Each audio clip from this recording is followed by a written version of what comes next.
Hybrid work is just a part of the total societal change. It's not just about office, it's really about a new balanced life between work and personal life.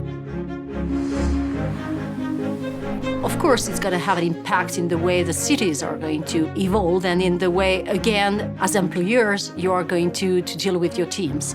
Modern office are exactly in competition now with what you can do at home. So it means that you have to demonstrate that when you want people back to the office, they are going to really have tools, spaces which enable them to be more productive than what they could do by themselves. So I would say that modern spaces could be divided into three categories. The work you can do by yourself at the office, but in a more equipped environment, printer, a PC, good screens, everything.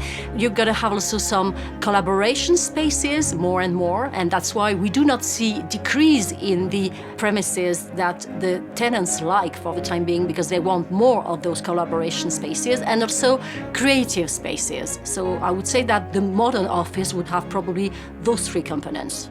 It's a real societal change and revolution. There's going to be probably more episodes to see. We don't know exactly how it's going to evolve. For that, you have to be a good listener. So I would say that CEOs would have to listen, to understand, to catch the new ideas and to survey from time to time their employees to know exactly what they're expecting from their new offices.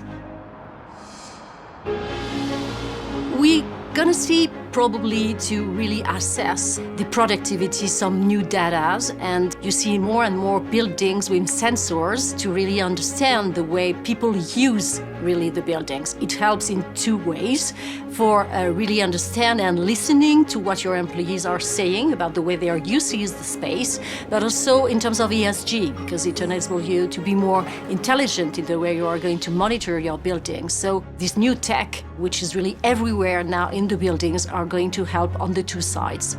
ESG is in the key of every line of the business. So of course, when you talk about ESG relating to real estate, that's big, because we know that construction and building real estate is representing 38% of the carbon emissions. So of course, it's a big stake for us. It's also a big stake for our employees who are really looking for green buildings in which we are going to feel safe in a healthy environment and which are really matching with what we are expecting from the world today. So it's not only what they're going to find inside the building, but also outside. The connections, the means of transportation. You know, we think a lot about the way that people are going to feel really comfortable in their neighborhood.